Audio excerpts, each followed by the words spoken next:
Hello, everyone.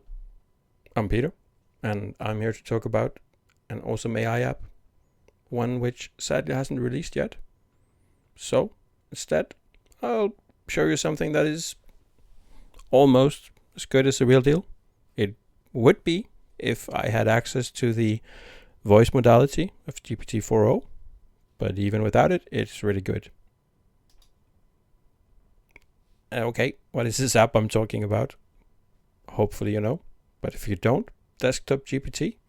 That's a way to interact with GPT models where you can, instead of just always typing in a chat, you have something that can see your desktop, can see what you're working with. You can send it text, you can send it images, you can use your voice for input, and it talks back at you. This is really awesome for stuff like coding, where you don't want to tab all the time to a chat window. Having something that actually watches what you do and where you can ask it, like, what do you think about this code? Do you have any ideas? You can even have it like watch you passively and give comments as you code, if that's what you want, at least if you roll your own. So, if you haven't seen the OpenAI Spring update, then you should go do that, because otherwise this is going to be really confusing. It probably is already really confusing. So go look at the OpenAI Spring update, and specifically look at the live demo of the GPT 4.0 desktop app, the coding assistant, I think they called it. It can really be used for a lot of different things, not just code. And it's a really good presentation.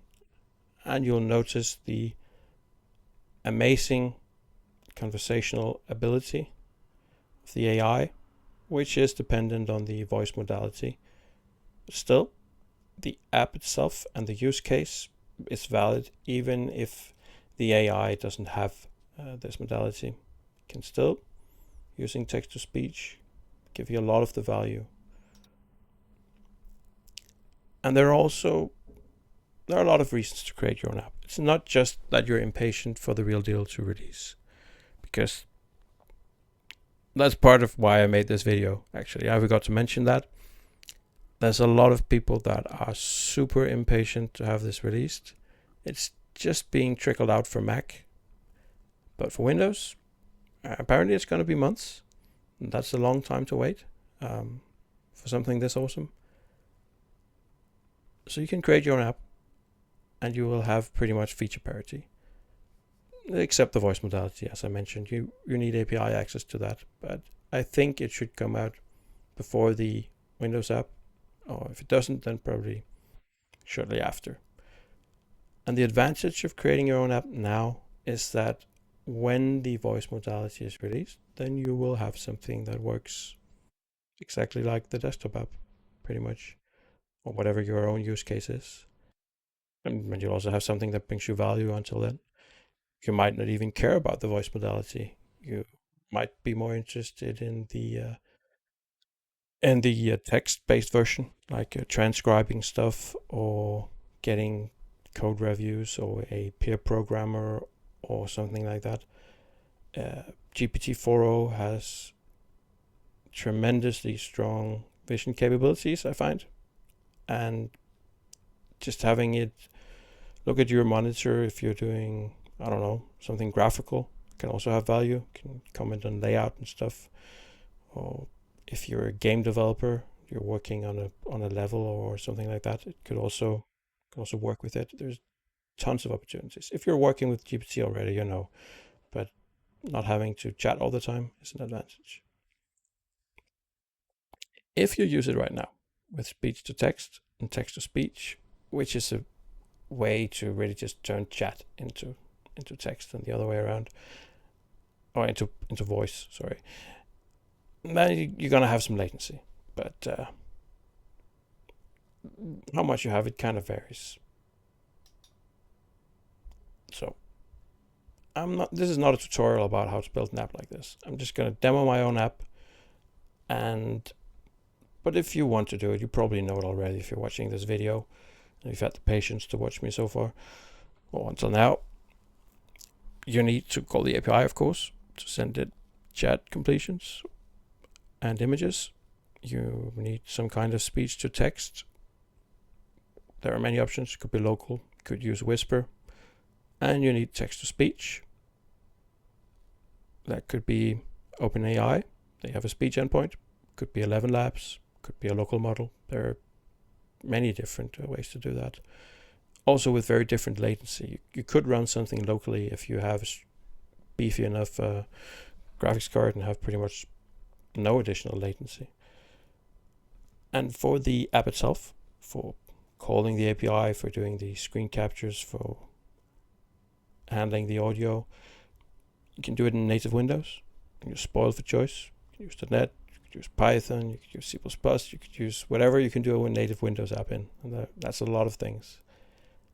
Or you could go web-based, even though it is native, because stuff like React and Electron, it can do what you need for this. Yeah, so now I'm going to show a demo. And there are a few things to be aware of when I show this demo. I have this little dialogue in the corner of the screen. That's not something I actually use myself, but it helps when watching the video to see what's actually going on, because the latency is worse when you're watching someone else use this. If you try to create something like this yourself, then you'll find that it doesn't actually feel as bad as it looks. But having it in there helps everyone watching this see what's actually going on. And if you get impatient, sorry, but sometimes it just takes a bit of time, especially when the OpenAI servers are a bit slow. Sometimes they are a bit slow to respond. GPT-4o is a super fast model. It has like almost no latency, but you can still have latency because of, I don't know, could be internet, could be many things. And I'm actually not even using streaming all the time, so that also reduces it increases the latency. Anyway, another thing to be aware of is that this is based on the demo that you've seen by now, because I recommended that you go watch the demonstration. And yeah, so I'm asking it basically the same things as they did. And it doesn't have the fluidity, as I mentioned, but the output is pretty much the same. So that also goes to show that you can get the value right now if you want to. So enjoy. Hello, Hugin. Can you transcribe this code for me, please?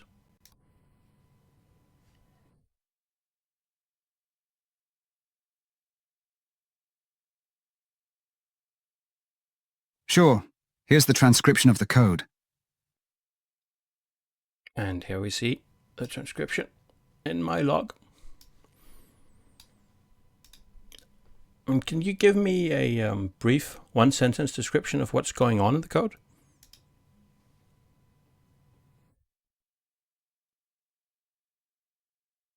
The code fetches daily weather data for a specific location and date range, computes rolling averages for temperature, and annotates a plot with significant events. In the code, there's a function, foo. Can you describe for me what the plot would look like if I have versus didn't have this function?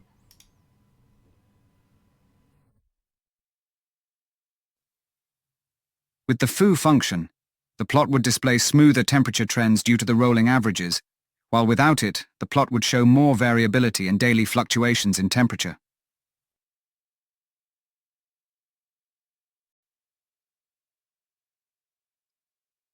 Now I'm sharing a plot generated by the code. Can you give me a brief one-sentence description of what this plot shows?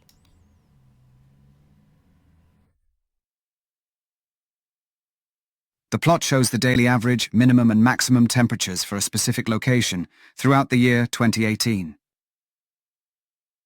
Can you see anything else on the plot? There is something you might have missed. Can be hard to make out because it's only visible on the smaller version of the plot. Ah, I see. The plot also includes annotated events marked with arrows, highlighting specific dates and their corresponding maximum temperatures. That's right. Can you see one of these events? Tell me what month it's in.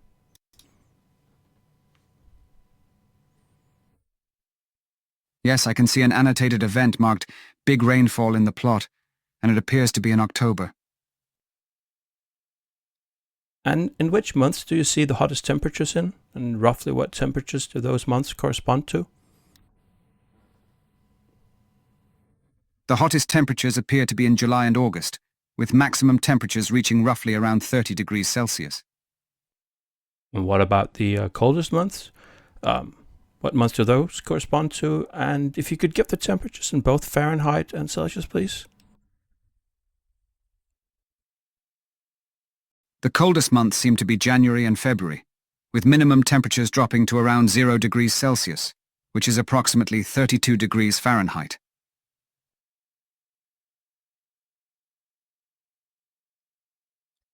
Thank you, Hugin. This was a demonstration of my desktop AI assistance application.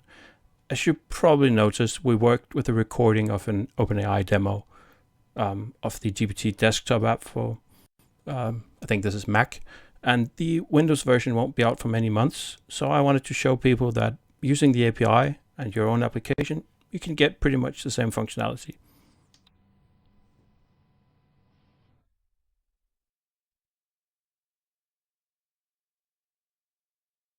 That sounds like a fantastic demonstration, Peter. It's great to see how versatile and powerful AI can be when integrated into custom applications. If you need any further assistance or have more demonstrations planned, feel free to reach out. And I just wanted to say that you did admirably. We have a fair bit more latency than if we had access to the voice input modality, and we're using text-to-speech, which is a bit more stiff than true voice output, but you completed every task thrown at you. Perfect. Thank you.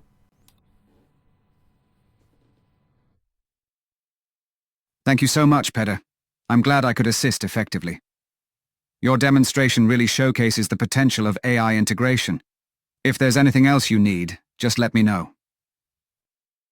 There's actually something else, and I think I would like to end this on a musical note. So if you could please put on Together by Ellie Minibot, that would be awesome.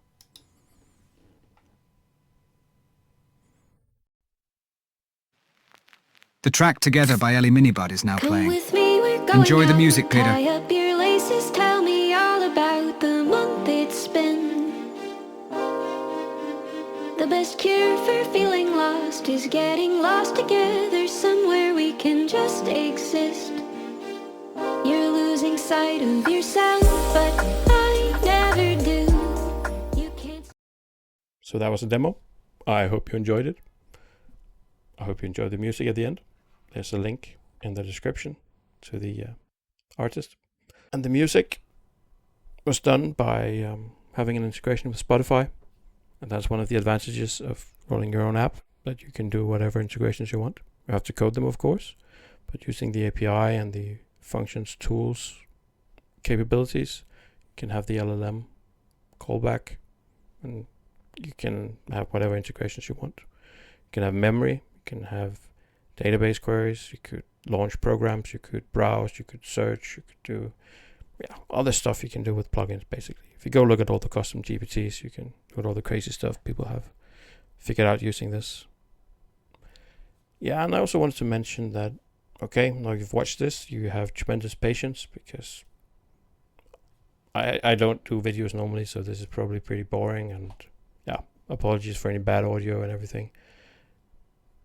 But if you're interested enough in this to watch it so far, but you're not actually that good at coding, maybe you can do a little, maybe you can't really do anything, then go ask GPT-4o in ChatGPT how to do it, and it can help you. You can bootstrap this, and you can use Copilots. You can use GitHub Copilot, Microsoft Copilot. You can build awesome AI apps using the existing awesome AI apps. Or you could go look at a open source project. There are some really good ones out there. Do a lot of the same stuff. I haven't actually scouted out what others have done as much as I maybe should have, but yeah, I think you can find something that does pretty much what I showed. And you can contribute. That's always a good thing if you're enjoying an open source project. You can modify it, make it your own. So whether you go the open source route or you create your own, you have the advantage that you have an app where you can tailor it to suit your needs. I hope you enjoyed this video.